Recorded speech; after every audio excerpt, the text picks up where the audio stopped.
My goodness. Talk no more, none of that shit.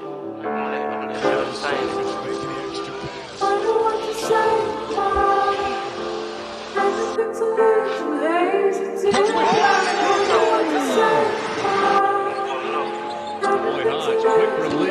Let's go, hey. Got me started, wrist frames carded, pull up double parking, don't even pay like I'm the owner, my young niggas retarded. Yo, what up, guys? We're on the clock. It's Caleb, back again. Julian's unfortunately not able to make this one, but in the slew of these solo videos / pods I've done, I've been able to get some pretty awesome guests, and I got another one here today. We got the sophomore forward from Duquesne, David Dixon. How we doing, David? Thanks for coming on. I appreciate you having me, man. I'm feeling all right, man. Yeah. Obviously the season's coming up soon. So, how are you feeling about, your guys' spot in the A10? Obviously you guys had a really successful year last year, had some departures, but, what's kind of the morale and, feeling like in the locker room as we head towards the start of the season? We got a lot of new guys, but we're all had the same goal in mind. We ain't really changing nothing. We're trying to get to this A10 championship, trying to get to the tournament, trying to dance. The goals always stay the same. Yeah. Ain't nothing changed. That's what we like to hear. I'll get into some of the background stuff, and then we'll obviously get into the tape and talk more about your freshman season. You're from Memphis, Tennessee, correct? Yeah. Yes, sir. Born and raised. Yeah. What was it like growing up in Memphis, and what was kind of the basketball scene there? Growing up. Growing up in Memphis, there wasn't really a whole lot to it. I feel like the only place where you could really go was like downtown.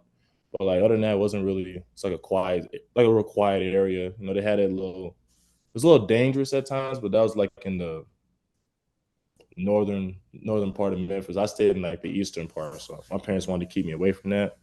And in terms of basketball, Memphis is an underrated basketball town in my opinion. Like we got some guys who came out of Memphis who are really good players, like Kennedy Chandler. I played with him in high school. What's that boy name? T.J. Moss. He went to South Carolina. A whole bunch of other players. And, I feel like Memphis is now starting to get back on the radar in terms of basketball stuff. Like Steven Jackson, he does a little thing in Memphis at Bartlett High School. He has a little tournament. I feel like I'm happy to see it. Like, I'm happy to see that Memphis is finally getting the love it's always deserved, in my opinion. Yeah, I'm a big fan of, outside of basketball, I'm a big fan of Memphis trap music. Before we get into more hoops, is there a favorite rapper that you have in Memphis? Yeah, I messed with Pooh Shiesty a lot. I messed with Pooh Shiesty. Back in 2016, Block Boy JB was popping. Had the whole world. He had the whole world in the chokehold at one point. Moneybag. Moneybag's my guy for sure. Moneybag. He don't miss. He rarely misses. His old stuff. When you go back, his old stuff is just crazy. And then he kind of got back on that style here lately. And I've been really messing with a lot of stuff he's put out over the last couple of years. Yeah. You know who really I miss with Annalise Chopper. I like his music. I think he's a little weird at times, but his music is solid. He's funny. He's funny. He can spit. He's always been able to spit since he was a high schooler. So yeah. Well, now that we got some of the historical stuff out of the way, let's talk a little bit about your freshman season. Kind of give you an idea of where you're at in the country, and for the viewers to understand kind of your role and the things you're able to do. Only played 23% of your team's available minutes, which isn't ideal. But comparing to guys who had an offensive rating of higher than 100, offensive rebounding percentage of higher than 10, defensive rebounding percentage higher than 15, block percentage higher than 5, steal percentage higher than 3, and how box plus minus higher than 3, more than 10 dunks. It was only 3 guys in the entire country that fit that mold, and it was Javon Franklin, Jonathan Magobo, and yourself. So, 3 guys. Obviously it may just be numbers to you, but kind of how I view that is, having a high impact player around the rim defensively, somebody who can, make impact plays, finishing over defenders and consistently dunking the ball. You finished, you were 11 for 13 on your dunks, shot 63% from 2 points, 2 point range. We'll get into some of the shooting stuff because I think that that's a great area that we can talk about to improve, going forward to really unlock your game.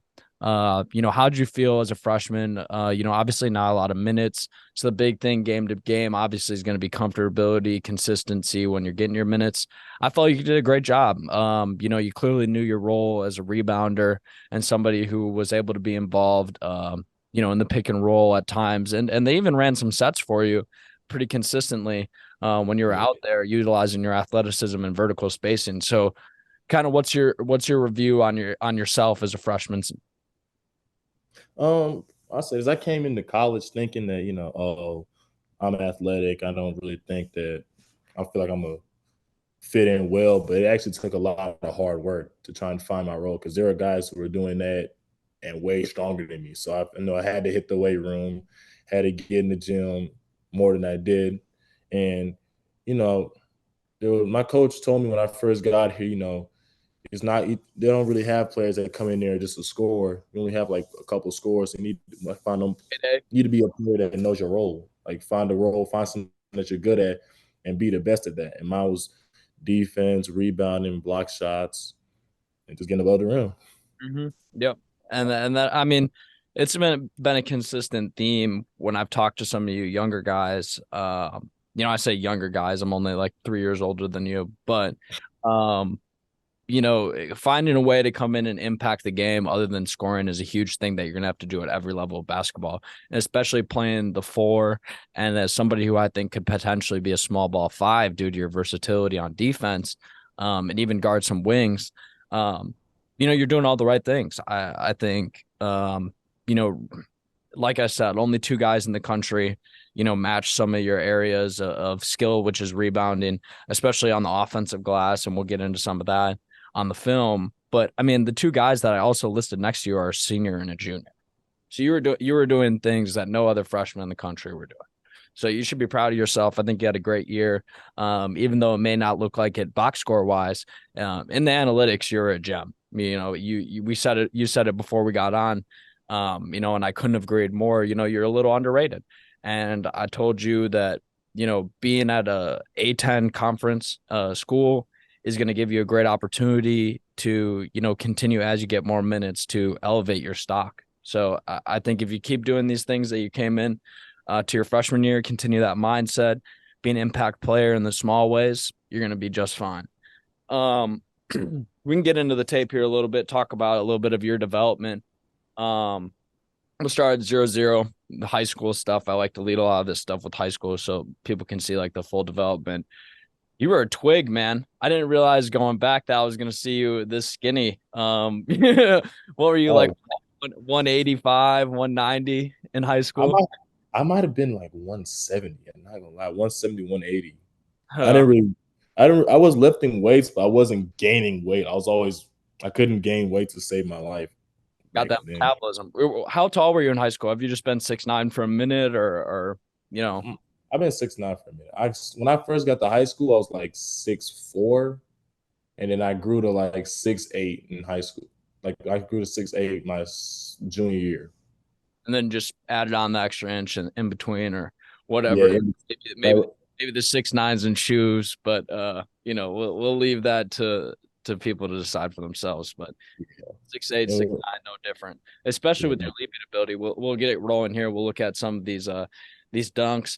Obviously at your size, it's going to be crucial that you're able to finish the ball above the rim. I was just impressed with your footwork and patience on a lot of these plays. You kind of get that offensive rebound. That's a neat little clip there. You kind of just grab the ball with one hand, don't really get a good grip on it. You got some pretty big hands, bro. Like you're able to kind of just attack. I think that helps you a lot attacking the glass. Don't really have to hesitate. Go up with the putbacks. You're able to get a good grasp on it. Playmaking in transition. You showed off a little bit of your handle, and we'll get into some of the passing stuff. I think you're a great off-ball mover off your own passes and the handoff actions. But really just, highlighting here, just, you've always had that athletic ability. The hustle is obviously there with like 53 seconds is where I'm at, going up, getting the offense rebound. We can pause it there. talking about some of the things that you did really, really well as a freshman. 93rd percentile finishing at the rim. Which speaks for itself. You're one of the best in the country. And 1.381 points per possession in transition. What about, getting out on the break, kind of utilizing your speed and your athleticism gets you excited? And, when you're going on the break, are you always looking to kind of dunk it or get to the basket? Is that your priority? Do you know that that's where you can impact the game the most scoring wise? Yeah, like I know that I'm coming to college. I knew that I was a lighter dude than everybody else, but that gave me an advantage. I was always going to be quicker, more agile than everybody. So I try to use that to my advantage. So I'm always going to sprint down the court as hard as I can on offense and defense, just to get a better position, just to know what's going on, to talk. And, people like to see dunks too on offense. It's exciting. Get the team going. Mm-hmm. Yeah, people like to see that. And, my coach always told me, if you run the floor, that's like that's like 4 to 6 extra points per game. Mm-hmm. So. Yeah. And, also talking about a little bit of the stuff that you also do well in transition, you may not think of yourself as a playmaker, and at times you struggle a little bit in the half court. And I think that's just part of being a freshman, adjusting to college defenses, other teams' athleticism. You're not going to be tasked with a primary playmaking role at your position. But just to give you an idea, just continue to trust your instincts in transition. It's something I've harped on with a lot of the players throughout this series. You had a 1.0 assist to turnover ratio in transition versus a 0.6 in the half court. So, you're able to generate positive looks pretty consistently in transition, which is, that jumps off the stat sheet to me. I look at that and I say, okay, maybe I can't count on you to make a play in transition, but or in the half court. But in transition, I mean, if you're out on the break, I just know it's going to be a basket either for yourself or for teammates, which I think is a very, very positive trait to have. Then we can kind of let this roll here. I'm at 57 seconds, so we can kind of just look at some of the stuff you're able to do finishing wise as a freshman at Duquesne. Off ball was where you're getting a lot of your easy looks. Good little pump fake there. Footwork is something that I would say that you may not even realize. I think your footwork's excellent inside. You weren't an exceptional post player, but I think that, with your ability to offensive rebound, we see a little bit here where you're running the break, being able to set a screen, quick actions, dunking on the guy. Little stuff like that. Let me see here in the half court, they're getting that set for you, running where you're just kind of getting the lob. What about the preparation for some of these games? These plays that they were kind of running for you off ball. Is that something that you're going to continue to do this year, you anticipate? Yeah. I'm probably one of the most athletic bigs on the team, so I figure that they do run a lot of lob plays for me. But I always try to be stretched, get my lifts in, just to try to stay as athletic as possible. Like I came off a knee injury. I'm just coming off a knee injury. I had meniscus surgery. I'm trying to get my knee back right, try to stay athletic, because that's gonna be one of the main things that gets me points in the league. That and my skill and agility level. But I just try to stay athletic, stay as fast as possible. That's what makes the game easy for me. The fact I can just outrun everybody. If you want to go back to like 2 minutes, I think there's some really, or like 1:56. There's some really good stuff here that I kind of want to talk through with you. This is kind of the action that I've been kind of referring to at 1:56, where you're getting the handoff. They're setting, it's kind of a Spain action where they're setting the screen upwards towards you. And they run it a couple times. I didn't want to put all of them in there in my original edit of the film. I had like 3 or 4 of them in there, but that's how you kind of generate a lot of your dunking opportunities, was off that lob. What is that an action that you guys run as a team that you're trying to create looks for everybody? Or is that something that coach is drawing up for you because you can go get that lob?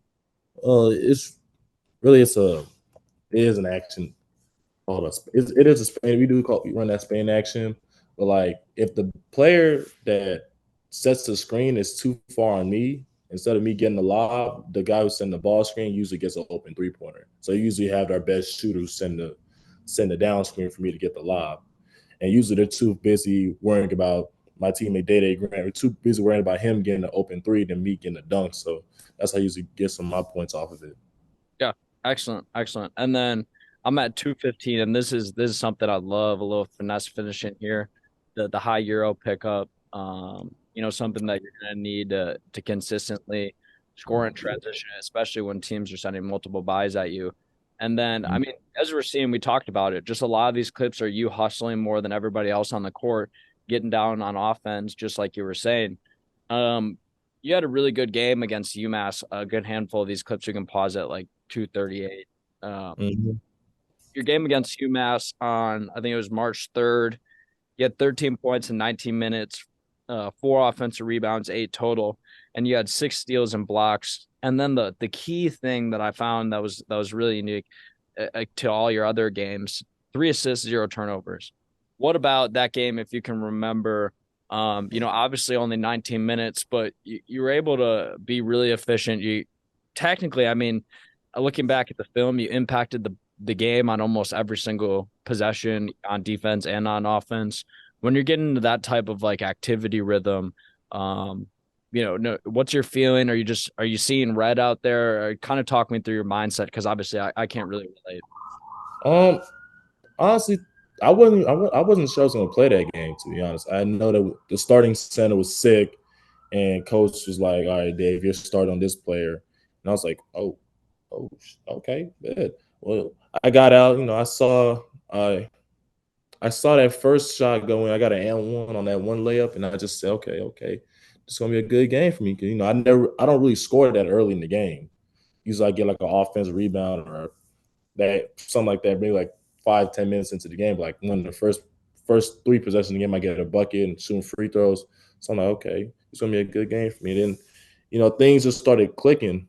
It's like I kind of had a vendetta against that team because we lost to them at their school at UMass, and I didn't really play well because I was having knee problems that game. Then we played when we saw them on the calendar, we were supposed to play them. I was like, okay, this is gonna be we don't want to lose this game. Coach talking to he's getting us highlight. Hey, we're not gonna lose to UMass twice because they're not that good. And we was working on our stuff. I got their offensive stuff down quickly. I knew how to defend And it. RJ Lewis, right? RJ Lewis. Yeah, RJ Louise, he had like 30 points off of straight free throws. Like that was a wild game. Like the referees were not on our side of that game. And going into that home game, the coach was like, he was going over their offense and how they defended stuff. And I got their stuff down pretty quickly. I felt I was guarding it pretty well. I understood it, and I knew how to guard them. And I also knew like it's going to be a tough game because both Conte and Wildens Levesque, they're both really big players. And I felt like, this gonna be a game that I can use my agility to my fullest advantage because they're not that fast. And going into the game, I see the first shot going in. I'm like, okay, bet. And I'm playing hard, playing hard. I'm playing like this is probably the hardest I ever played because I had to go Yeah, against both of them boys. like I So said, I mean, you can definitely see it. You're just like the minute the ball gets off the glass, grabbing the rebound, just very forceful rebound in that game. I noticed just going up for it strong, one hand, yeah. bringing that thing in there, slapping the ball, and then you're getting the ball to a ball handler, and then just getting down the court. And like we saw, I'll probably show a couple of them again. You're just beating everybody down the court, and you're creating easy looks. I'm at Yeah. 239. If you want to get back in a 239. bit.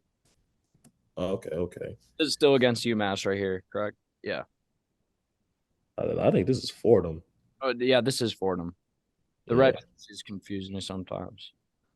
Yeah. But getting here, getting it off the dribble.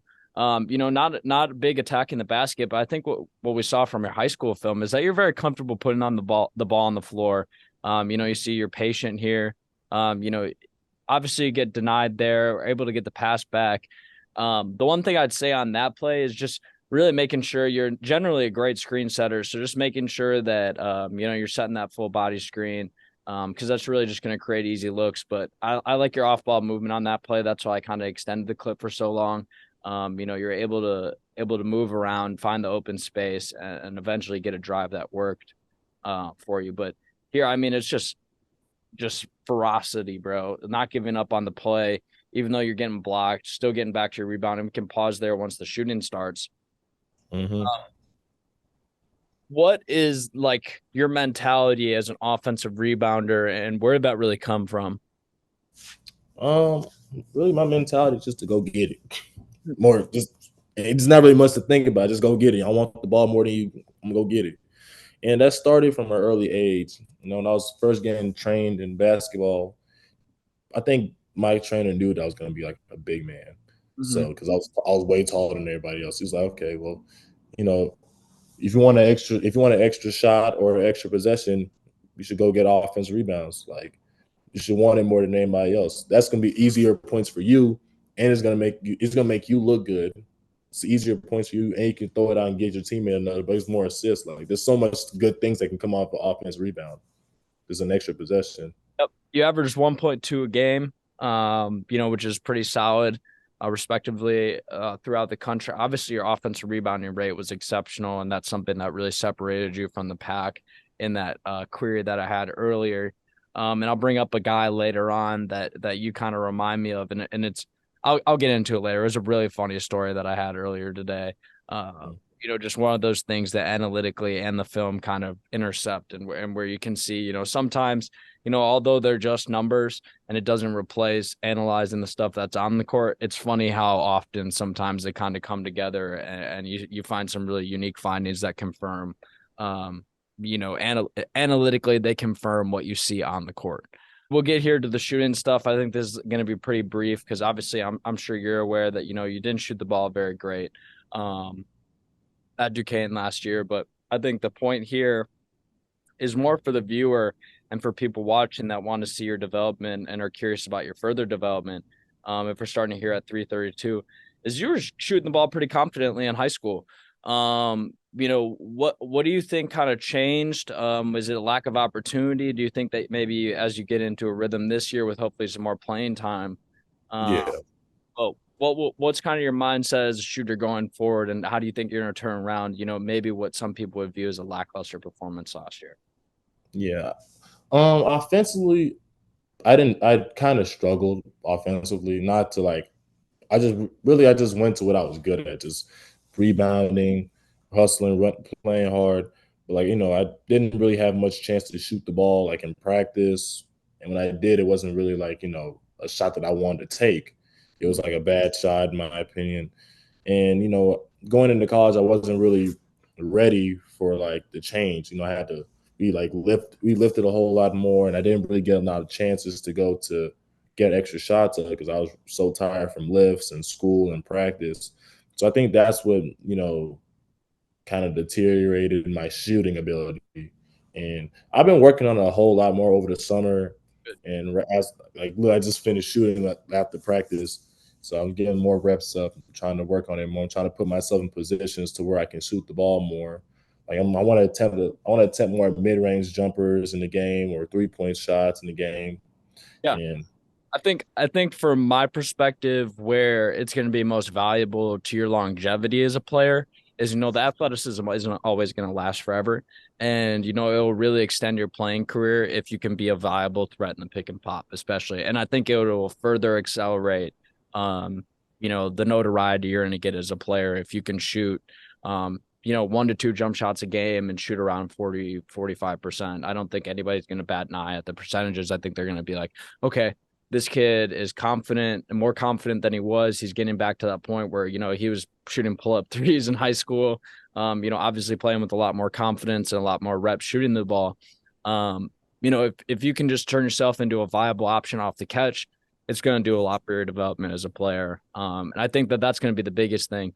Obviously we kind of saw that rhythm jumper, in the mid range was one of your few jump shot makes, but little stuff like that, I don't think you should worry about making that a huge part of your game. I think it's really just the off the catch stuff that's going to open a lot of things. Because I mean, like you said, you're going to have a speed, and kind of an agility advantage over a lot of the big men you guys are going to play. And if you're able to draw out a big man on you, just to respect the shot a little bit more, the blow by dribble is going to be so much easier, and you have so much more time and space to get to the rack and kind of beat that defender, if that makes sense.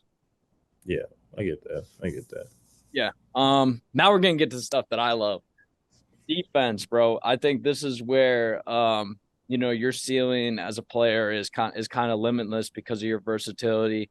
You got a long wingspan. I'm sure it's a plus wingspan, I would assume. Is that something you've measured?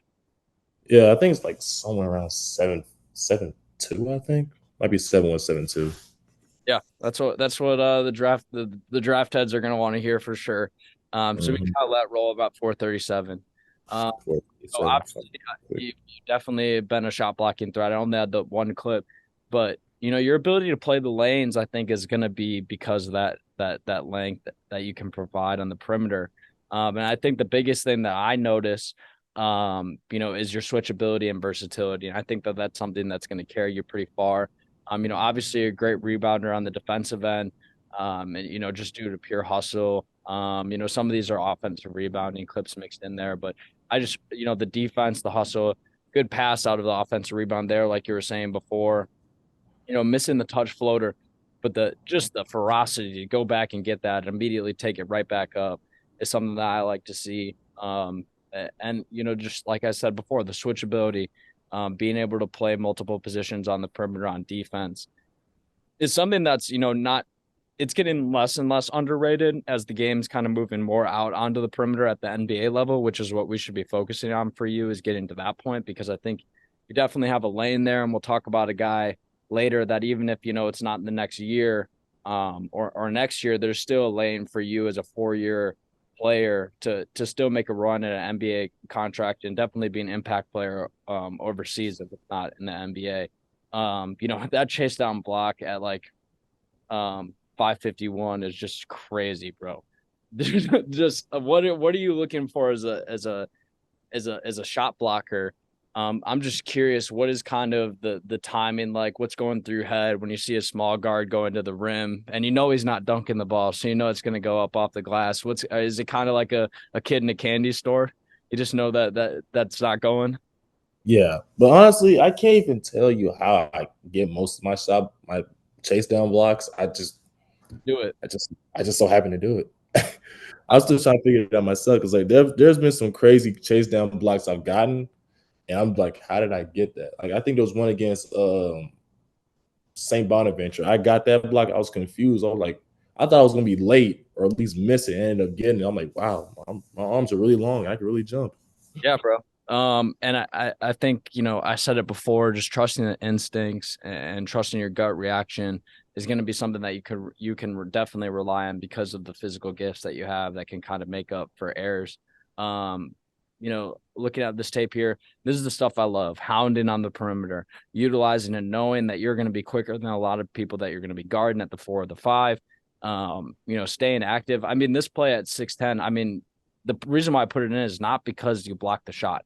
It's because of how far across the defense or on the offense you were moving. Do you know what I mean? You were following the guy from the left wing all the way going around into the paint, all the way back up to the center of the court, playing the pick and roll correctly, getting back, recovering, and then following them into the paint. You're moving all across the defense. I think that's something that you should look at and say, okay, my activity is really great. Utilizing my foot speed. You see here switching out on the pick and roll, forcing the turnover, staying relentless, staying on, and then you switch onto the guard, and he's like, "Oh, well, this guy's a big man. I'm going to be able to take this right to the basket." Nope, not that easy. And we kind of wrap up the tape here. Couple notes on the defensive stuff though. I think for your longevity as a player, especially if you're looking to play much more minutes next year, we got to work on the fouls. And I think that that's something that I'm sure the coaching staff's getting on you about is, although you are a great shot blocker, we don't want you getting out of position because with that wingspan and with that standing reach, you're such a powerful presence just staying on the ground. There's not going to be a lot of guys that are going to be able to finish over you. And as you add, some strength to your frame, it says you're 215 this year, I'm sure you're going to be around like 220. I'm 225 now. 225. So, I mean, I'm saying, yeah, so that's what I like to hear. So you continue to add to your frame, and making sure you're not losing athleticism, but you're going to add that strength. So you're only going to be better when you're staying down and resisting against that contact that people are going to try to create. And I think when you pair those things together, cut down the fouls, I think you'll still be a great shot blocker. You just need to know that your blocks are not coming from, your jumping stuff. It's due to your positioning and the way you're positioning yourself to stop their drive. And just a lot of the blocks, you're getting it right at the top of their shot because that's where your arm is. And you're not moving, you're not jumping up in the air, you're not reaching. Your best shot blocks are just straight up. You know what I mean? And they're going right into your hands. So I think that that's something that, the only two really notes that I have for you is, just develop some form of a consistent jump shot off the catch, run a little bit of pick and pop. And even if it's not shooting right off the catch from three, if you're more comfortable getting to the mid range and solidifying that as a huge part of your game, then, just solidifying that 1-2 dribble pull up when they're playing back on you, or attacking strong off the catch.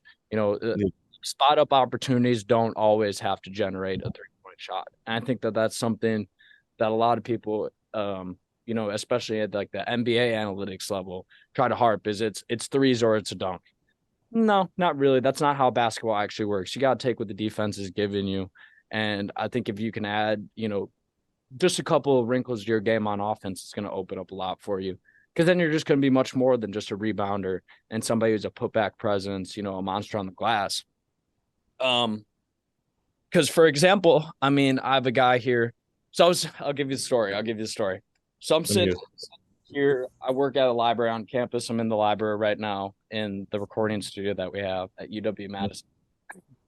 I'm sitting there. I'm like, I wanted to just get a couple little extra analytics things because we had so much time in between, when we initially connected about doing this. And now I'm thankful just to make it happen. It's good talking to you.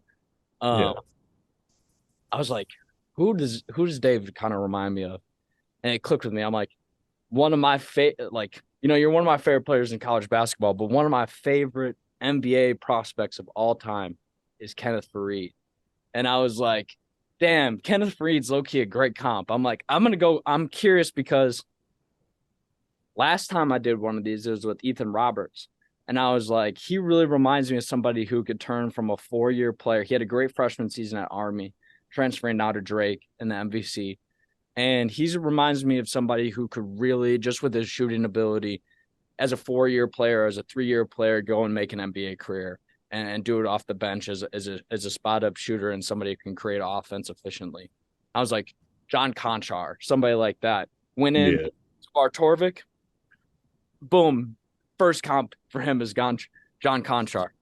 I go into Bartorvik, and I do, very similar parameters for your freshman year. I said higher than 15 games played. This is out of anybody from, doesn't matter what season, is anybody from like 2002 to now. 15 games played, offensive rating higher than 100. I cranked up some of the other metrics just to make it a little bit more exclusive to a range where you were still falling into. Offensive rebounding percentage, 13%. Defensive rebounding percentage, 17. Block percentage, 8%. Steal, 3. Box plus minus plus 3. Dunks, 10. More than 20 minutes. 20% of the minutes. Number one, Kenneth Faried, his senior year at Morehead State, which I thought was hilarious. I was like, geez, that's crazy. Got JaMychal Green, Javon McCree, Justin Jackson, Mario Moody, Walker Kessler, and Mario Moody again for Wagner got on there twice, and yourself. So, if you continue to view yourself in that light, that, I'm sure that, you said at the beginning, you're relatively underrated, but there is still a lane to get to the league or to play professional basketball for you, even if it doesn't happen this year. I think that's kind of the moral of the story, is that with your ability to impact the game in all the small ways, a guy like Kenneth Faried is something that you should be striving for as a floor level, because he's obviously out of the league right now. And the big reason why he's out of the league is because he couldn't shoot it, and the game adjusted and kind of moved past him a little bit.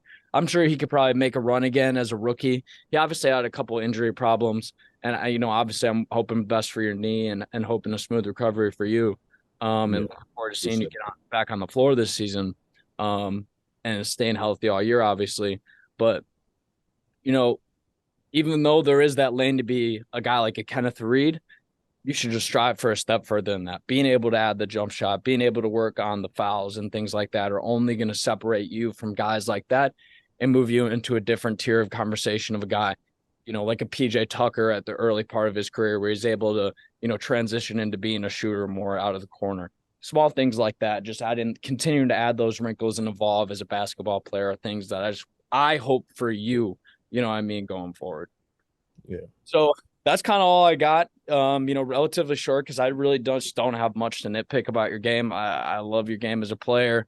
I think you got a lot of upside, and I hope that you see that in yourself, especially looking at some of this stuff, looking back maybe a little bit in high school and realizing, I had this jump shot going. I've always been athletic, and just keeping that confidence going forward. Yeah, I appreciate that. I appreciate that. I leave the nitpicking to my coaches, so I'm thankful that you don't have anything to say about me as of right now. God, I know my coach gonna get on my butt later. No, bro, I really, really believe that the jump shot isn't a necessity, but I'm keep saying it because I think that it's something that if you add, I'm talking about you as a guy who's getting drafted this year. If you shoot it decently from jump shot, if not this year, you're one of the top, upperclassmen on my board next year. So that's just kind of where I'm at. And to give you a perspective, I talked very highly about you in our A10 podcast that we did a couple weeks ago, and talked to somebody who works for over at No Ceilings.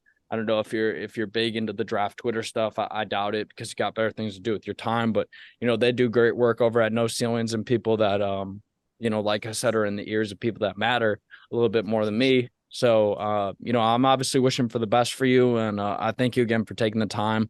I guess one last thing is, how's the fit at Duquesne been, and are you just kind of looking forward to getting the season started? Who do you guys open against, and when's your first game? The fit's pretty good at Duquesne. We play Cleveland State on the 6th. That's gonna be our first home game of the season. Yeah, sweet. I'll definitely keep an eye out. I'll probably tune in for a little while. So, I won't take up any more of your day. Like I said, thanks for coming on. And we're off the clock.